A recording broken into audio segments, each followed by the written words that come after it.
introduced. This morning, we have the great pleasure of hearing from Adele, whom I believe everyone on here knows, and if you'll know her much better after today. She does manage the empire of Debbie LaCombe, her mom, and all the hundreds of millions of books they have gotten out to people. What I love about that is her stories telling about how the books have affected people, and even people in other countries and other cultures that they never would have guessed. And then she follows those leads up and goes to those people and visits and serves. She's gone with Randy. I remember seeing a picture of them in Lebanon and other places. It's a wonderful thing. So it's more than just telling stories and selling books. And when Adele started coming to the fellowship regularly, we figured out we had gone on a few search and rescue van rides years ago, the same evening when she booked it for her team, and I kind of showed up as an individual a few times. So it's been fun to get to know her here and having her pitch in and help out last year with the Martin Luther King prayer breakfast and do a lot of other stuff. Not to mention get us tied in closer to the anchor and the women's group there. So anyway, Adele, let you take it away, and we'll all have a chance to join in a little later. Well, good morning, everyone. So it's interesting. Bank asked me, I think it was earlier last week, if I would speak. And I thought, sure, but I don't know what I'm going to talk about because I feel like I pretty much shared everything with you last May. So I thought, well, the Lord's going to have to provide something new for me to share because I feel like I really shared my life earlier. That was at the beginning of COVID. And, now we're, a year and several months later. And it has been interesting for our family. We're looking at a time where my mom is actually going to retire. She's not signing another book contract. So the last book she wrote is the last one she's under contract to write. And she has already started another book that's outside of contract and will write and sell those as she likes. But she's moving away from commitments. So it's an awesome time in my world professionally, just because I get to help her retire. I get to help her not have the demands of work upon her, but she did build an empire, and we still own many of the works, and the publishers that have owned those works in the past have continued to publish them, and they continue. She'll have a book written 84 that's hitting the New York Times bestseller list, which just astounds us.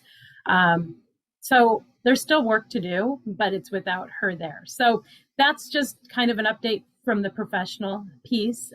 From the personal piece, Kevin and I, during COVID, he has started a second business, and he's quite successful at it.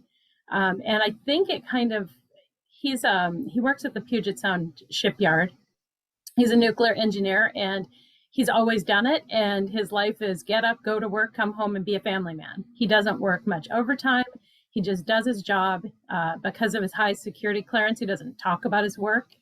And through COVID, he realized that job just no longer was, that there was something more he wanted. And so he's just taken a new position at the shipyard, where he'll now an environmental engineer.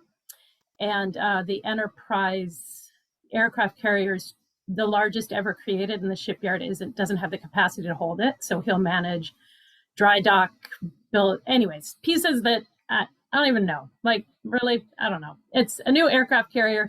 So he's excited. It's a 4-year journey. He's got 4 years till he can actually retire. And the second business is doing so well that he knows what he'll do after he retires. But because of all of that, our house is now infiltrated with all of his secondary business. So it no longer fits our needs.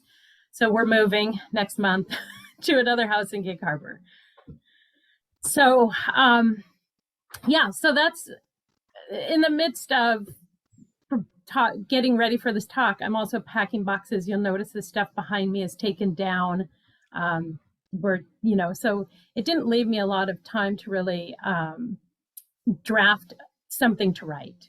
And so what I really thought, though, what my thought is when I first came to the fellowship, it was Katie talking about the anchor, and it was the last meeting you had at the WAC. And it was the only thing at the WAC that day. COVID had hit. We still trudged out from Gig Harbor to come be there.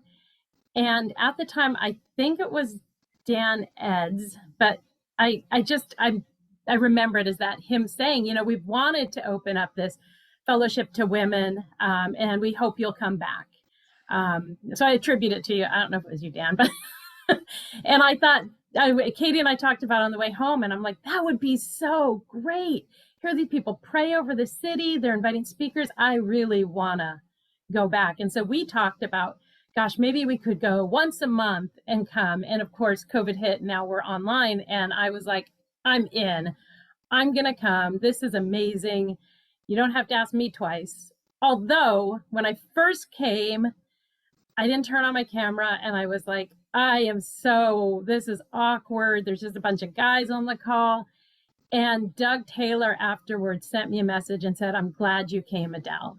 And I thought, okay, that was enough to get me to come back. So thank you, Dan and Doug, for just letting me know I'm welcome. And all of you have made me feel like a part of this group right from the start. And there's the scripture in Hebrews 13:1. I didn't look it up before, but be not forgetful to entertain strangers, for thereby some have entertained angels unaware. Why I say that is when you invited me in, I'm not an angel, but I'm looking at what you've done from a perspective of outside. What you've done for 85, 86 years, I'm all of a sudden new to, and it's a different perspective than you all may have. And so it's been a delight to get to see every time I encounter someone of faith, they have a connection to this group every single time. I will say, hey, I just met Jeff Rogers. And someone will say, oh, well, he spoke at the fellowship back then. We all know, this group is like the centering foundation to the city. And so back several months ago, maybe 9 months ago, we talked about who is fighting for the soul of Seattle, the Como expose that Eric did. And I knew this group, through its prayers, was fighting for the soul of Seattle. And the people that were in here were fighting for the soul of Seattle. So the day after Bank asks me to speak, I was reading my daily Bible reading, and it was in Jeremiah. And I ran across the scripture in Jeremiah 29. And it says, and I just love this, and it makes me think of it, such a centering scripture for this group. Seek the welfare of the city to which I have caused you to go in exile, and pray to Adonai on its behalf, for your welfare is bound up in its welfare. And of course, later on in the scripture, chapter 29, it says, for I know the plans I have for you, plans of the most popular. I thought, I love that. We seek the welfare of the city because in seeking it, we seek our own welfare. And that is what this group has done.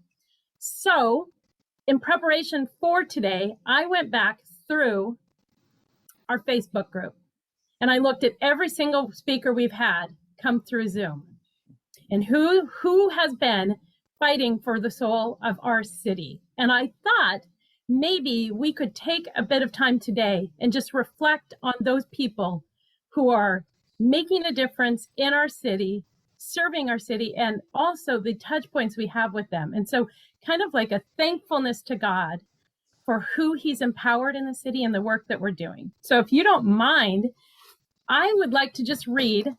I'll start back in May of 2020 and read 5 names. And then if you have a memory or something special from those 5 times, something you learned while they came, would you just pop on and say it? But I may say some, but I would love to hear from you all because it makes a difference. And I thought each week we pray intentionally for leaders. And I thought, let's not be remiss to pray for these very people who are being Christ's hands and feet in the city. So the very first person I could officially find that spoke, there were several meetings, but they were more, I think you were just getting your feet under you as a group, was Amy King, followed by Nick Anderson, myself, Steve Mitchell, and then we had Harvey and Drake. So that was kind of our May timeframe. Do you guys remember those going back? Remember the conversations they had? I specifically remember Amy King and what she's doing with her ministry and her husband, and employing those that are coming out of incarceration and building structures that are useful to others. And I think since she spoke, I had no idea what they were doing. So that's what, a year and 4 months ago, a year and 3 months ago. We had hours and hours of one-on-one conversation and doing more of what you just said, Adele, using God's divine network to connect her up with other people, not only in the Puget Sound region, but around the Western US. So Amy was phenomenal for me. I'll just stop there. Perfect. Love it. Well, and then in the midst of all the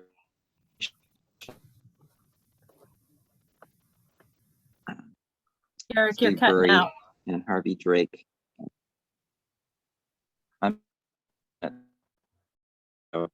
My internet's not really good. Can you hear me? Off the camera and see if you can, but you mentioned Steve and All right. Harvey.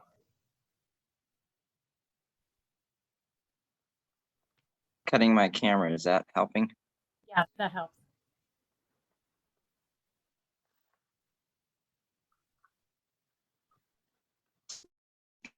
Okay. Just Sorry, Garrick, we're not as far picking you as up. the things that they.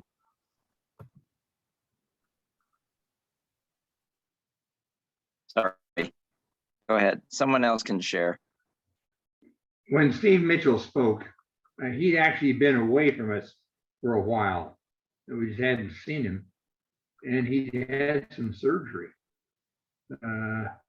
Here, a doctor had become a patient, and the surgery was quite successful. It had to do with things in the cranium, and it was just so rewarding and uplifting to have him back, to hear him, to feel just a sense of what we experienced over the years as he's been a part of the fellowship. So this being connected, genuinely connected.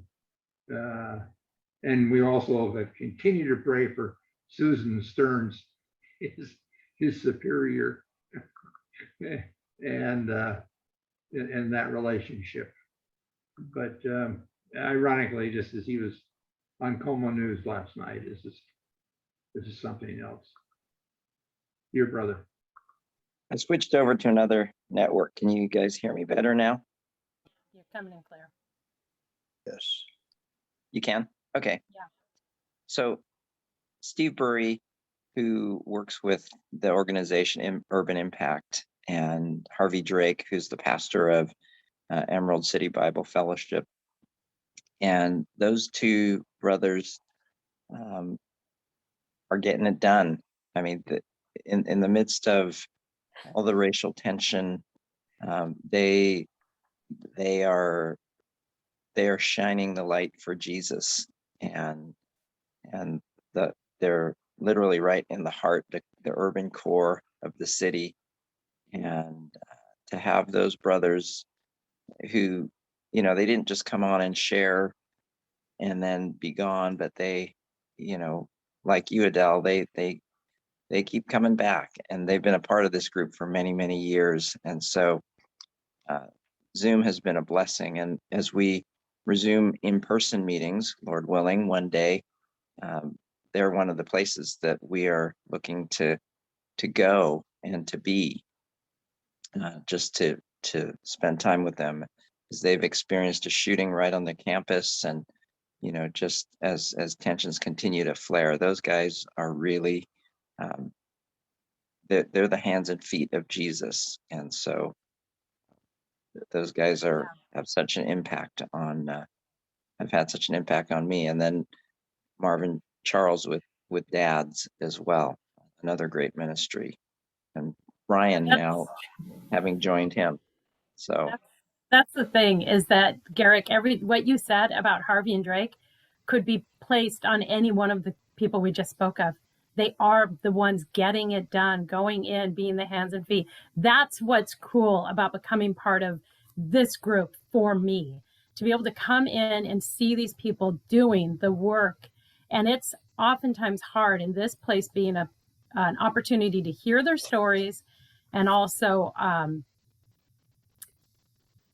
hear their stories and pray for them and know how we can help. The next group, so some of these I don't remember what they do. Like I wrote them down, and then I was going to go back and write like what companies they work for, but I was like, I just ran out of time. So Steve Elliott, Rick Smith, Daniel Halleck, Dan Wiggins, and Romanita Hairston. And so I'm just going to say that Daniel Halleck, I remembered him speaking after I went and looked, but I actually now know him through his Wild Leaders. And Alan Pratt and I've seen him. I've also seen Nick Anderson. On Friday mornings, we go into Wild is whole and intentional leader development and learn the science behind leading. And, so it's been really, really cool to get to know Dr. Daniel there. But here he came and spoke at our group. So you all know him. Of course you do. I mean, I could dominate here because I think I know every one of those names you just mentioned. But it was kind of cool for me as you go through this month by month, is to see the quality of the speakers that we're bringing in and the diversity of context, the various topics. They're all important. So this is pretty cool, Adele. Good. Glad you're enjoying it. Anyone else had any thoughts on that? Dan, I love Dan Halleck. We love all our Dans, but Dan Halleck, I remember, spoke about being diversity in his one person, and how he had multi-ethnic parents, and they came from different countries, and no one could tell quite what he was if you just look at him or listen to him. And I believe he called himself in that way a bridge, and how he could bring groups together or understand different groups, and how he had learned to put his own agenda behind and just listen to people. And it is a beautiful ministry, I would call it, even though he has a master's and PhD in organizational development, and talks to colleges and helps coach people and kind of executive leadership. But that powerful being able to listen to many types of people, I think what I took away from his talk. Rick Smith is a police chief. He was up in Marysville, I believe, and it was in the midst of all that was going on with the racial tension and the police issues and things like that. And so he did such a great job of just sharing, the heart of what law enforcement does, and his own career and the people that he's known. And not that there haven't been issues or challenges, but just looking at it really from a different perspective than what we hear in the news and the press all the time. So that was impactful, having Rick share. Reminding me. Yeah. As soon as you said that, I remembered. So the next group, Wes Anderson, Norm Schultz, Isaiah and Randy. Of course, I'm partial to that. Isaiah being my son. Grant Gustafson, Stephanie Diane.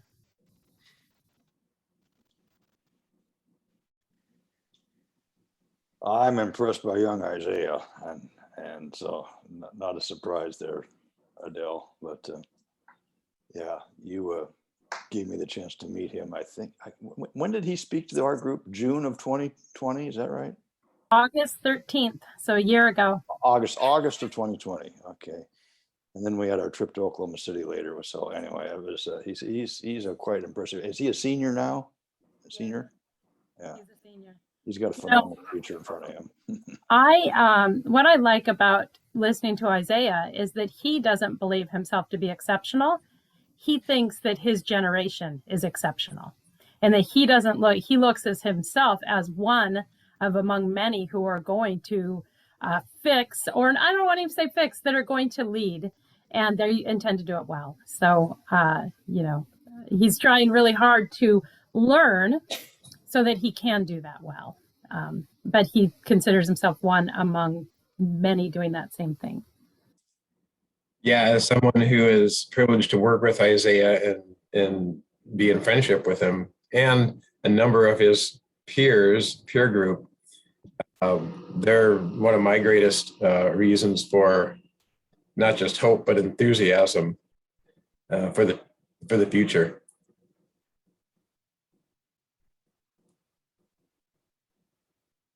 In fact, Adele, pass on a wonderful big hello from all of us here to Isaiah. I know it's been, like you say, about a year now since he spoke, but yeah, does he have next year figured out yet with regard to college?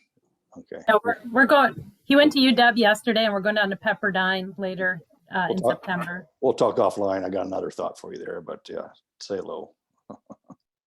Let me go on to the next group. We had Sylvia and John from the Everett Gospel Mission, Harvey Drake, Jim Wellman, and Mason Rutledge.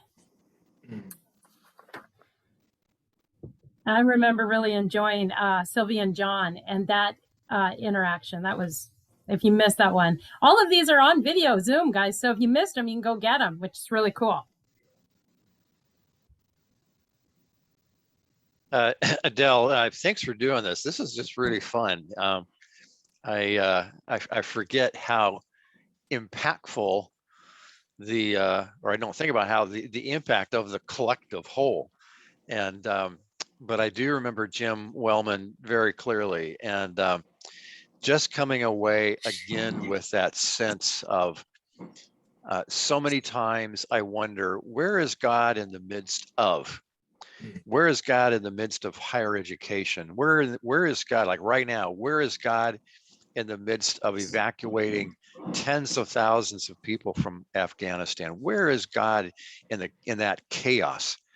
And I'm more confident than I was 10 years ago, but at some point in the future, we will discover where God was in the midst of chaos of tens of thousands of people trying to get out of Afghanistan. And I came away with from Jim's talk with a sense of God is alive and well in higher education. In an institution where most of us think, God is outlawed. Well, no, he's not outlawed. Jim is there and being his representative, and just so appreciate him and what he's doing.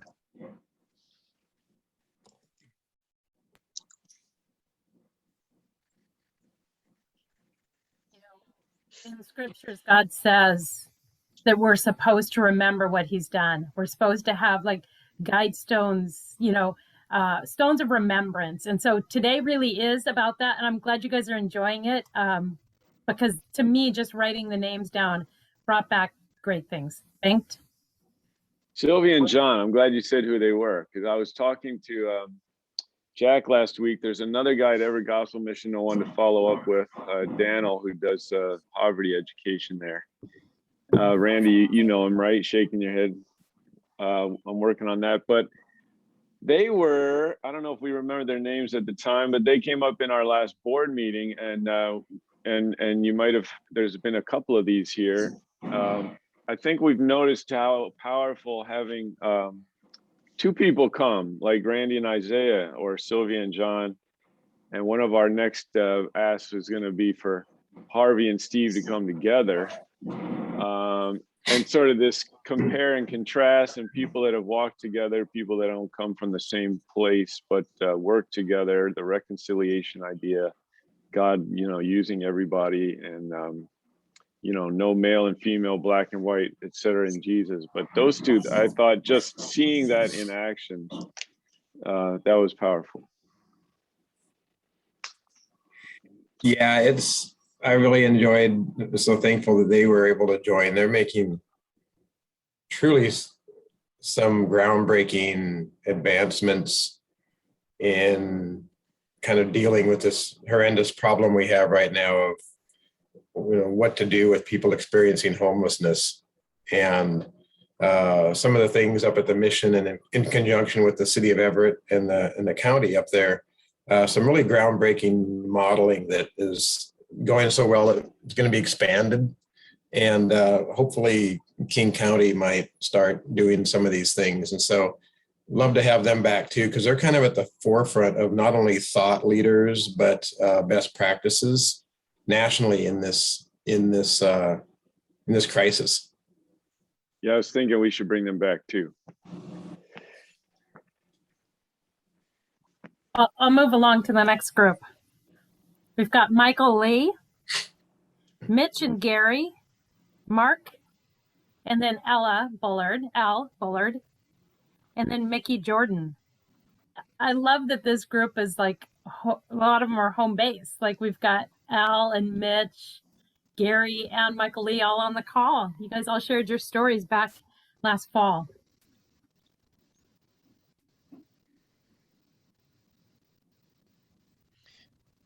Michael, I love the story of you and your family, and every time I see your name pop up here, it reminds me of really the time we had coffee there at Starbucks there on Mercer Island, and just the story of redemption and reconciliation within your family.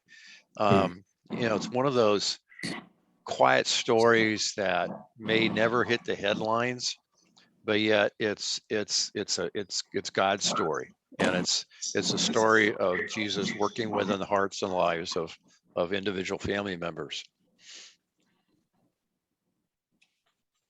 I was especially moved, Al, by your story coming on to a group of total strangers and just sharing just so transparently and just in a heartfelt manner your own and your family's struggles and challenges and path and journey, redemption as well. And I was just so moved by not only the journey and your faith in the midst, but just sharing that journey so freely in a way that just so inspired us all.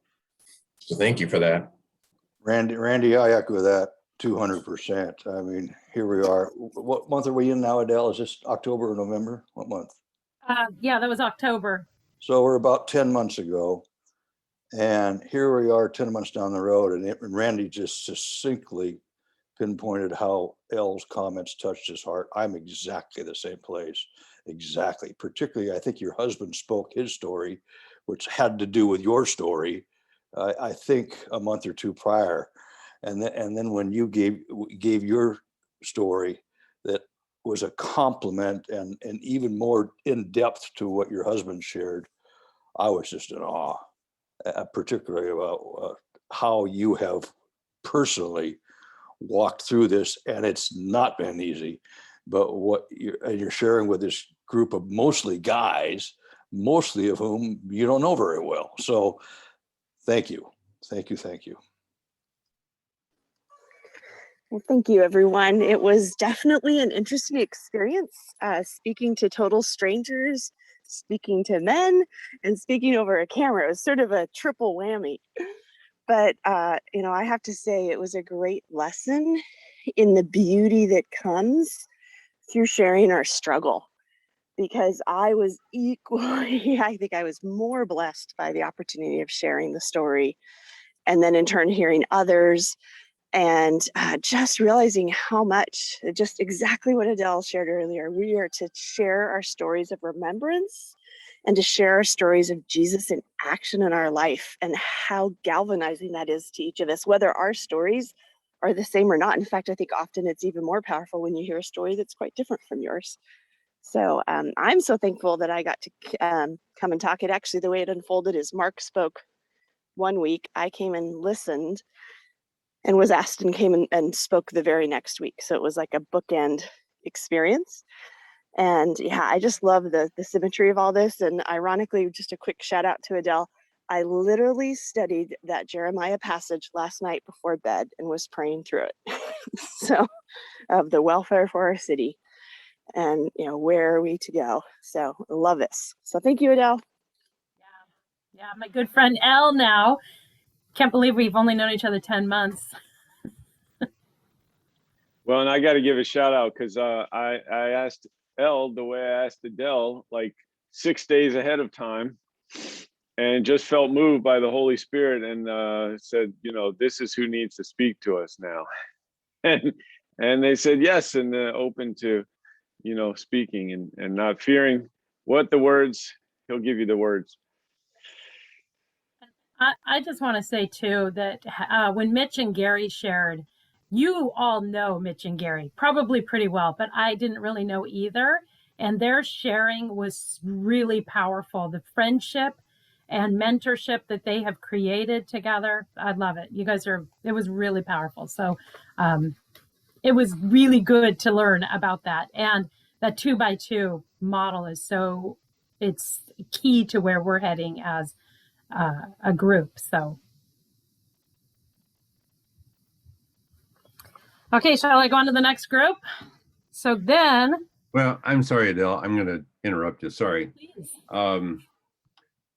Just in response to what you were saying, we all need someone, and I don't think we all have a lot, but we don't need a lot, but we all need someone who really can listen to us and not just the words, but really perceive and understand the life experience that we're trying to share, that we need hearing and be able to resonate from a relationship in Christ that is a game changer. And I just have to say that's really been the bedrock of friendship with Mitch. Sometimes you become friends with people that you wouldn't even have had any idea in the first place you would be friends with. But that's the God surprise too, in all of it. So thank you.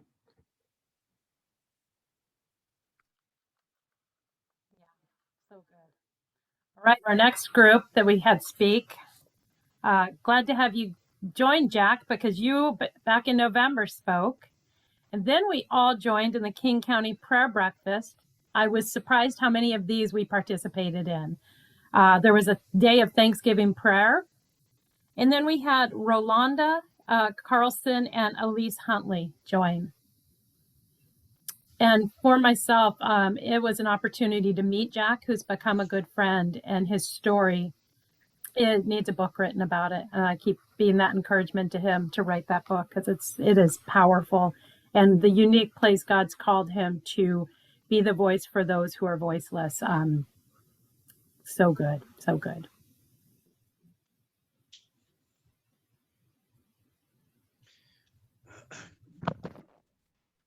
Let me, I'm not sure if this is an announcement or it's not an announcement, so just keep it. But after listening to Rolanda last November, I guess it was, as I think I've mentioned a couple of times, as of right now, last week actually, I'm the chair of the King County, chair of the advisory board for the Salvation Army in King County. And maybe a month ago, I reached out to Rolanda about maybe joining our board. And last Thursday afternoon, she joined the first board meeting as just sort of a, observe you all. And she hasn't said she's going to join our board yet, but we're walking that path. I think she kind of wants to. Actually, she sent me an email the other day, said, "Hey, I got to talk to you about that."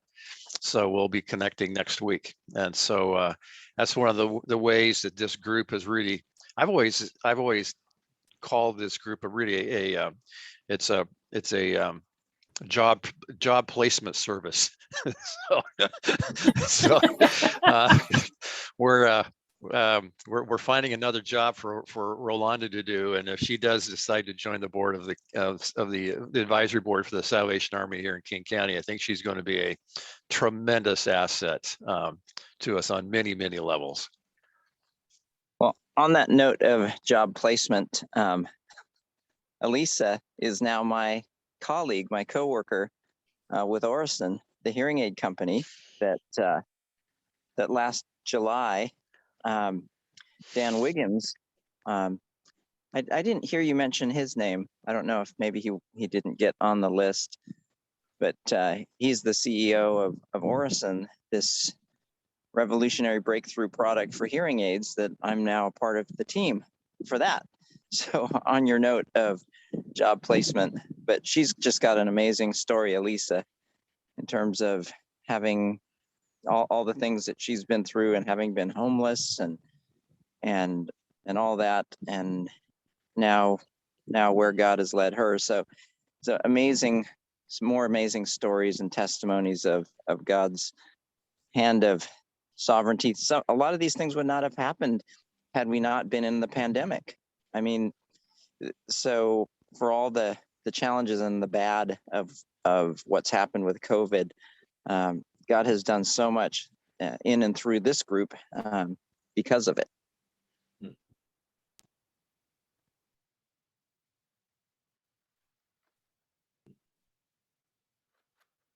We finished out our year with Bill Bowers, Bill Smead, and Gary spoke again. So that finished out the year 2020. It's a lot of amazing opportunities to learn about what people are doing and how God is moving.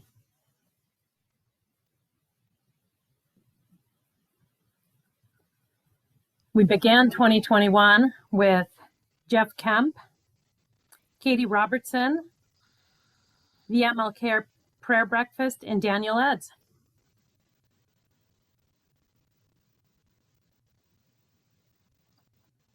Well, I'll just speak because I always love to hear from Katie and what has happened with her, how the Lord's using her with Anchored and so many other things. And so, yeah, that was January. So I was probably listening in from Washington, D.C. back then because that's where I was in January. But I still remember, I remember Katie every time she talks and how the Anchored experience and membership and activities seems to be growing like leaps and bounds. And so every time I talk with her. So anyway, I love hearing from Katie. Elle and I were just on a 1930 ferry in Gig Harbor on Tuesday to be part of her leader development retreat for the Anchor. And so it's been really great to have Elle come alongside and be part of the Anchor as well. So that connection came through the fellowship. So not only, so the Anchor being a group of women, the fellowship has impacted a group of women as well. It is phenomenal. Like it's really cool. Just by way of coincidence, I reached out to Scott Graham, who has been on our calls occasionally. And his wife, Teresa, is also part of your board, isn't she? Teresa Graham. She's a volunteer. Yeah. Volunteer. Yeah. Yeah, Incredible. Absolutely. You know, the MLK prayer breakfast happened during that time. And that was really, really a cool experience to be part of planning that and then watching it happen. And what a great group that puts that on. Steve, Romanita, Harvey, Romanita, Steve, Rosa, yeah, great group of volunteers to work beside.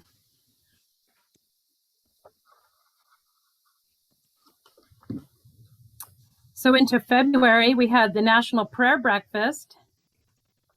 Banked did a vision casting for the fellowship. Christine Soul came, and then Todd and Thomas spoke. And I know that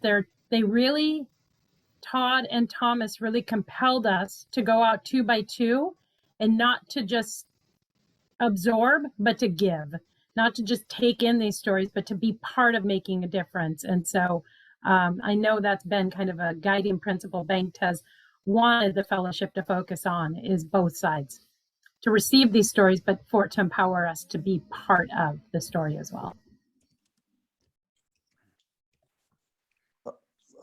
Adele, was that February? Was that February? Yes. Yeah. So Christine, right around that time, I think it was late February, is when she opened up Providence Heights over in Bellevue now. Oh, And that's right. it's now been going for 6 months, and God is doing amazing things through Providence Heights. So it refreshes my memory that, and I can reach out to her. I talk to her just about every week. Maybe she might come and give us an update as we get closer, maybe to the end of the year or early 2022, and she can describe what he did in 1 year at Providence Heights. It's going to probably make the national news. It's so phenomenal. But anyway, thank you for the reminder. That was only 6 months ago that she spoke, and that's when they opened up. Yeah. So we don't do this, but we, been encouraging, the board's been talking about the fellowship can go out to these places, people that are hands and feet. I reached out to her and was able to go there for about 4 weeks in a row and do a series of courses that my firm built based on a little book we have called How Money Works, and talk to a group of 7 women who are struggling, but very, very positive, very hungry. There you go. It's and not they loved it, and a couple of them had kids there too. Yeah. 14-year-old kid, teenage daughter. Great questions. It was very refreshing for me, and also 3 of their staff would come in and out. And one guy helping there used to have a contracting business, and he said, I love this. I get regular hours. I don't have to worry about finding business and staff, and just the people she's assembled is really neat. But it was fun, because she said to us that, they'll take volunteers. They need different things, and they're doing some great stuff there.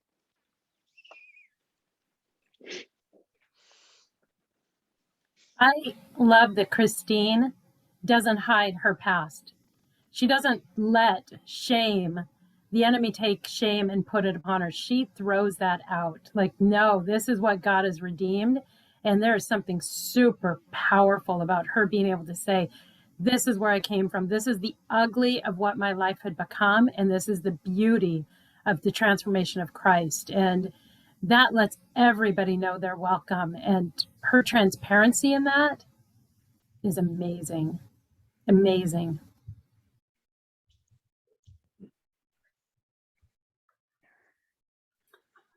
So then we had Eduardo. I don't know how to say his last name. I'm terrible at that. Close Someone enough. say it again. Close enough. Yeah, okay. Eduardo. Yeah, sorry, I'm sorry. And then Aaron Jones, the governor's prayer breakfast. And then we had 2 Scotts, Scott Chin and then Scott Sowell. Soul. And Scott's here right now. I was going to say, I see Scott running through the water.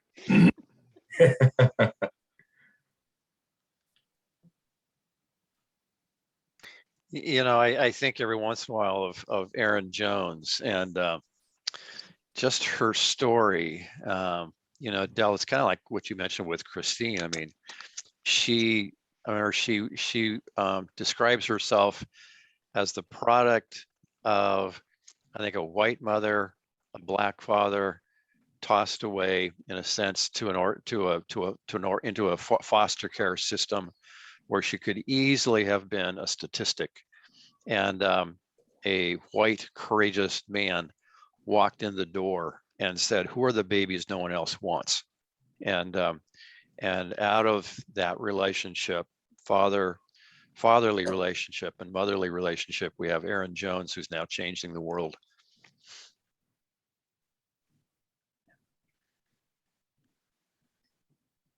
I think of Scott Chin and Aaron Jones as carrying very heavy loads right now in a time when homelessness is just overwhelming, and how Union Gospel Mission must be right there in the midst. And he's just a man who needs our prayers. And Aaron Jones, as she faces becoming a bridge. And I think during our call, we equated it to her being, walked upon, feeling that being, a bridge is used for walking, and you feel it every day, that pounding of people going across, wearing you out. So.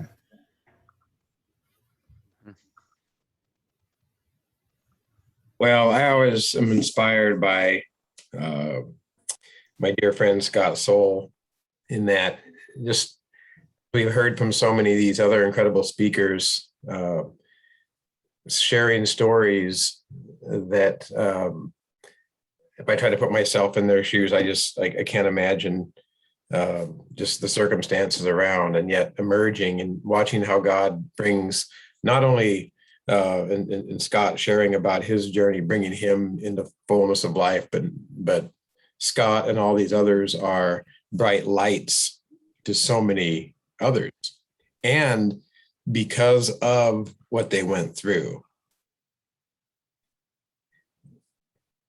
That's the beautiful part of God's work. It's he not only redeems what we went through, he actually uses that as a platform to help others that wouldn't have been helped otherwise.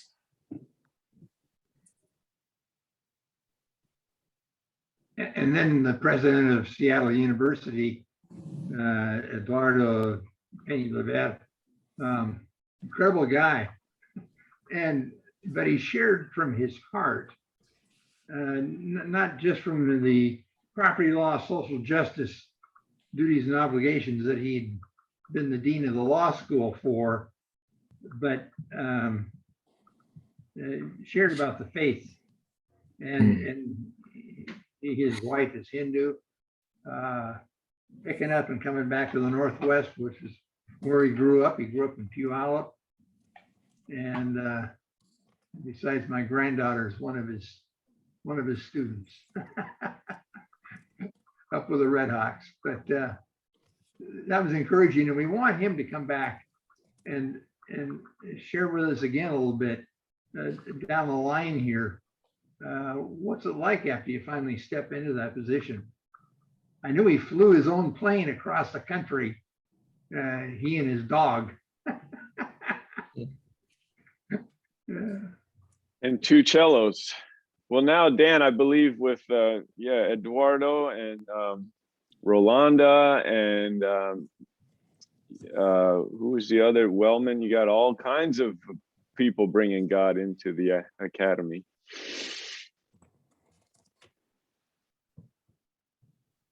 We then had Jeff Vansel, Bob Lonick, Karen Lund, David Peterson, and Doug Burton. As I look at some of those names, Jeff, Bob, and David, those are godly men who've done a long obedience in the same direction, faithfully serving, just long careers of success. And you've got Brian Groves, who's got a really good start on that journey.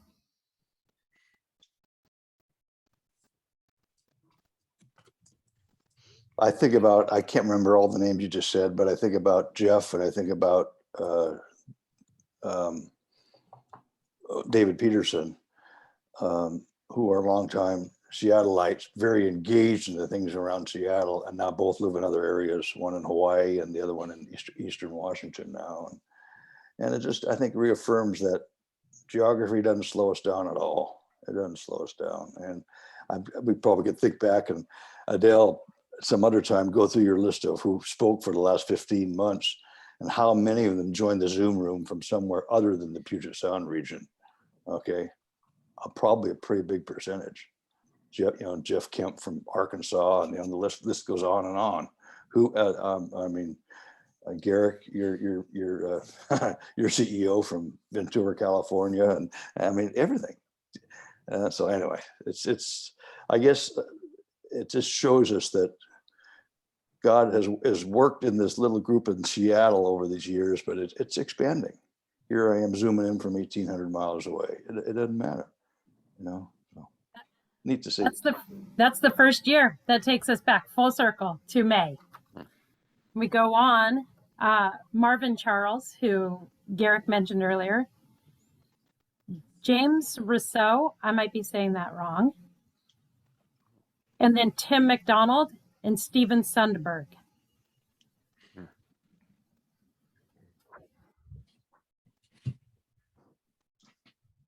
I think Father Sundberg's sharing, we mentioned the Seattle University, and just what an amazing testimony of his faith and his journey. And now as he transitions out of leadership there, and how God has used him over these decades at Seattle University. And now sorry, I put my face on instead of my dog. That was very, very impactful for me as well. Having known very little about Seattle University, having gone to the crosstown rivals, confusion rivals, Seattle Pacific University, and not knowing too much about that Jesuit institution, but just to hear him and his sharing and just how it impacted me spiritually, as well as just hearing that great story.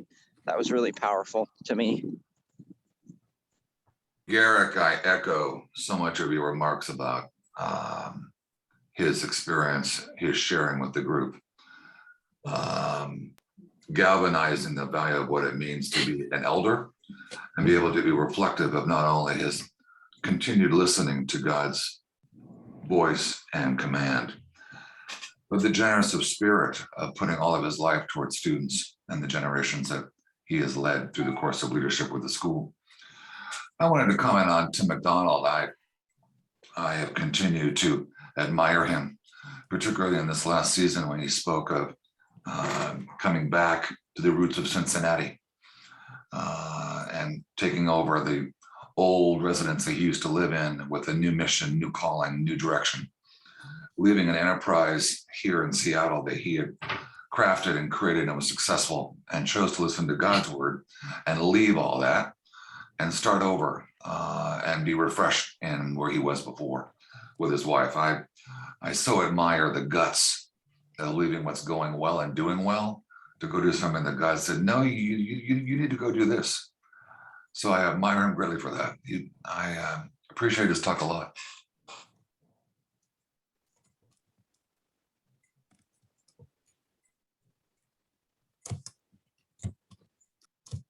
Adele, when you do this, I notice themes keep pulling up, and Tim McDonald tied in one that came the month before a few times with Aaron, and this whole thing of adoption and people taking care of people who aren't theirs, and being adopted, and it sort of comes up in our faith that we're all adopted children, and Tim giving so much to these foster kids, and that was a powerful thing. And another theme that just reminded me of, Mitch, what you said was came up 2 weeks or this last week of leaving the big profile, successful world work and often being called to something no one sees in some small little corner, and that's where God wants you, and that's sort of incognito and yet doing a deep and powerful work too. Well, just to follow up on that, Banks, it's also a testimony of how do we all examine attachment versus being unattached, having a bigger calling, a bigger mission, not to our stuff, not to our status, but to the calling. And he just exemplifies that for me with what he chose to do this year.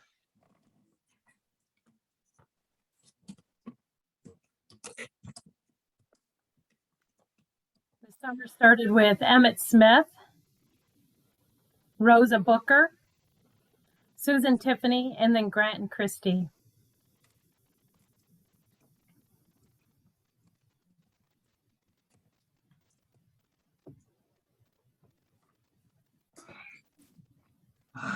Well, I want to speak on Grant and Christy. I left renewed with hope, with their passion and their conviction and their intensity of wanting to be influencers of their age group and to be in our city and to welcome their young minds to shifting the consciousness of our city from their perspective. I was thrilled to hear how natural they both come to the place of let's influence, let's change, let's speak our voice, let's bring God to the conversation of urban life and a greater consciousness. It was just a renewing time. Yeah, Mitch, I'd agree with that. I can remember listening in on conversations 40 years ago where, well-known evangelical leaders were lamenting the kind of relationship that Grant and Christy have. Black woman, white man, being married and doing well. And here they are really being a voice for redemption, for reconciliation, and in a community that is desperate to see the reality of what Jesus can do and through the lives of two people.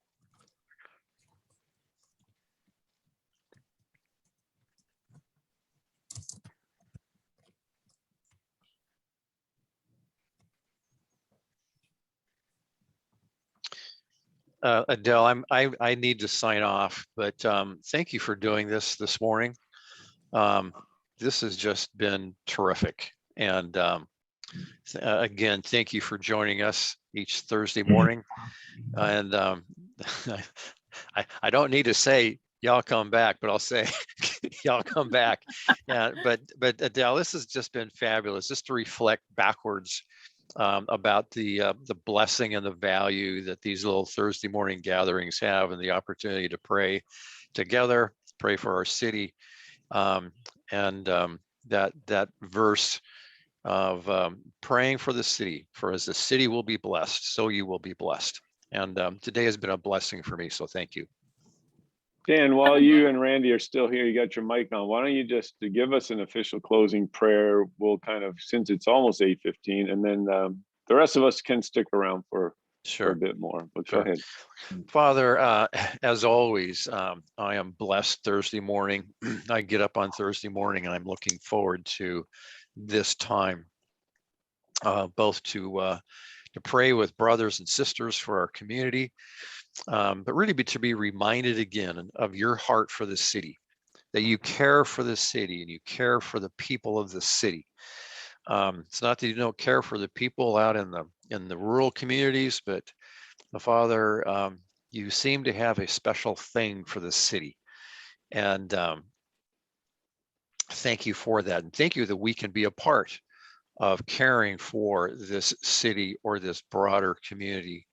And thanks for the challenge. Thanks for the reminders. And thanks to each one on this call this morning. Amen. Amen. And shout out before we continue on. Dan has a friend that's very different from him, that's taught him a lot about different communities, and he's going to come on together with him at some point and share their story. And I encourage you guys to think about things like that, the way Todd and Tomas came, Grant and Christy, Sylvia and John, Mitch and Gary, having a friend in Jesus and sharing the story together. And we're going to have Harvey and Steve. That would be a powerful thing. And sometimes, I ask people to share, and they kind of think it's a lot of work. But I don't know, Adele took a little nugget of an idea here and opened up a really nice memorial conversation, and sparked some new ideas. Yeah, think about that. I just want to thank everyone for coming who was able to make it to the annual fellowship picnic barbecue this year that happened last weekend at our house. And it was just a wonderful and blessed time of fellowship and encouragement, enjoying some good food. And Anna actually extended an invitation if you all wanted to have the Christmas party at our house too, that we could do that. But we just had a great time and getting to know some folks better and just spending time with y'all. So thank you. Garrett, where on the coast are you? I'm at Ocean Shores. See the Pacific Ocean behind me? My dog in front of me. Hope I haven't been too distracting with you guys watching the dog. No, I was just trying to figure out how you actually were walking the dog and the way you were holding your phone, because I was looking at the way your dog was walking. Well, I'll just finish up, because now we're all the way till July of this year. It's not that long ago. You will all remember we had Tom's Lee come on and share, Ray Jensen, Perry and Chris, Millie, and then Mark Gaither just finished last week. So, or maybe it was last week. So there we go. Those ones are more recent. I put stars next to a couple of these because I realized as you spoke, I hadn't actually listened to them. I didn't know their stories. So maybe something sparked you as well, and you can go back and listen to the conversations in Facebook, which is a great place to track things. I love it. So if you don't have Facebook, it. they're on my YouTube page, the ones that we were able to get recorded and downloaded. So you can go to my YouTube page. One last thought I wanted to say too is Julie's on the call here. Julie Dilly's become a friend in the last few months, and God has given her a vision for a prayer app. And as I've thought, and I'd love for her at some point to share, it's still in the beta testing space. But this idea of all these people that we have that we would like to stay in connection with, God has just placed on her this really cool. And I just, even as I look through this and think, how can I be praying for these people? What, don't want to lose connection. I love that there's something already in development that answers a need that I can see from the fellowship of us just staying connected to those who come and share in the work that they're doing. So I don't know, Julie, if you're up to sharing even just a little bit. Good. Hi, guys. Can you hear me? Am I on audio? Yeah, you're there. Okay, sorry. Not thinking very straight. Yeah, it's very exciting. I'm blown away by what the Lord's been doing in the last 6 months, the doors that he's opening, the opportunities that he's given me for putting this app into the world. My husband, a couple weeks ago, really wanted to start using the verbiage of creating a global movement of prayer. Before that, it had just been create a movement of prayer. And I wasn't comfortable with it until a couple weeks ago, when some major doors are ready to be knocked on that would literally take what I'm doing in this prayer app to a global level. So it's exciting. It's the biggest faith walk that my husband and I have ever been on. But I would love to share at some point. This journey has been powerful to see God's hand. Every single step of this has been him. Nothing you could make for yourself ever. And every single piece of it birthed out of my quiet time with the Lord. So It's been exciting, but yeah, it's going to be a great tool to keep us connected. I mean, obviously we never ever want to not be together physically when we can, but there are times and space in between meetings where you can feel pretty lonely, in heavier needs and need for prayer. I've experienced that, and just what it would mean to know somebody was actually praying for you, and in a quick tap or two to send off a verse or to send off a word to say, I am with you, I am on my knees, I am praying for you. And just that encouragement and building stronger communities and keeping us connected that way. That's my heart. The power of prayer is undeniable. I've seen it obviously in my own life in powerful, powerful ways. Sorry, it's getting me a little emotional. And I just want people praying. That's my heart, is just to see more people excited about spending time with the Lord and being in prayer in the morning. And if that means taking it to a digital tool and especially to grab those younger generations, this tool that God's given me is very familiar as far as the look and feel of a social media. The feedback I'm getting is powerful. So anyway, at some point would love to share more. Thank you, Adele. Sign her up, Adele. Hey, Julie, did you say you're doing this together with your husband? Yeah, I mean, he's still working full time. He's in the software business, but it's been really neat to see that the Lord would take it this direction, then knowing his history and background. And yeah, so we are doing it together, and it's been really fun. And the bigger dream would be that both of us spend the rest of our lives promoting prayer and pointing people to Jesus and doing it together as husband and wife. That would just be amazing. And that's where we feel like the Lord is going to take it. So if you're open to it, think about not only you could share, obviously, but he could join you and we could hear that part of the story as well. Oh my goodness, I would love that. I would love that. Let's get him over this pneumonia stuff and then we're in. You will love him. He's awesome. Thank you all for indulging this time today and doing this. I didn't know how it would go over, but I really loved it. It was awesome to just go back with you all and hear your thoughts as people have spoken. Hey, going from the old to the new, if you'll indulge me, 90 seconds. I have something that maybe only Gary has seen. I'm slowly getting a new Bible in volumes. It's the St. John's Bible. Now that I'm home, I mentioned it last week, but it comes in the Pentateuch, history books, Psalms, wisdom books, prophets, Gospel and Acts, letters and Revelation. And I have, as I joked with my priest, the first and the last. And this is what they look like live and in person. This is the first 5 books of the Torah. And if you go inside, it has, not every page has this much illustration, but it's handwritten and illustrated. Just stunning stuff.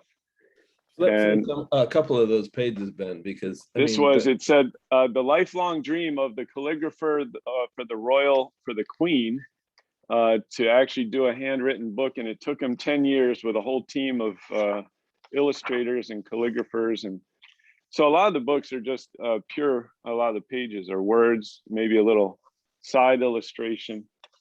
A bigger one like Jacob's Ladder.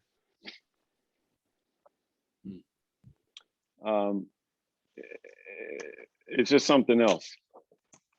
And then the last one is all the letters and the book of Revelation. Beautiful. And here's one. Some quotes from Romans. Beautiful. Wow. But so these guys, they wrote out the whole Bible and added all these pictures. And here's from some of the letters of Peter. But you can see the size of them, certain heft. Banked, when I went to the Museum of the Bible, there was a Bible from the 1400s that a woman had spent her whole life doing in calligraphy. This was her life investment. And come to find out, the woman who had done it was like the great, great, great, great, great grandmother of Jackie Grewing, who was part of building the Museum of the Bible. And so this Bible that her ancestor had spent her life, is now being exhibited in the museum that they created. And I just think, the word does not come back void.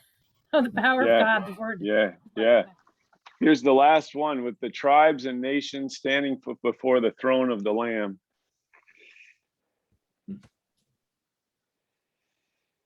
Wow, beautiful. Anyway. So you guys can all get this too. It's all in the St. John's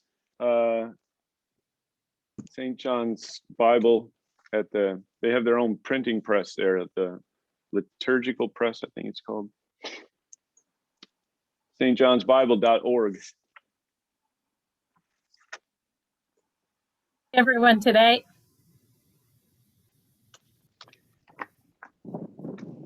Thanks, Adele, so much for your sharing. It was what we prayed for at the beginning. The Lord really spoke through you and spoke to all of us too. So thank you. The soul of Seattle is being fought for. We can know that for sure. We need to bring in Eric Johnson and have him speak, since he put that out there. He dropped the gauntlet. There you go. Okay, blessings to you all. Bye, everyone. Thank you, Elle. Bye. Good to see you, Jack. Yeah, good to see you too. Actually, I wanted to give a shout out. Stop the recording. Thanks. All right. Unless Jack wanted to be recorded too.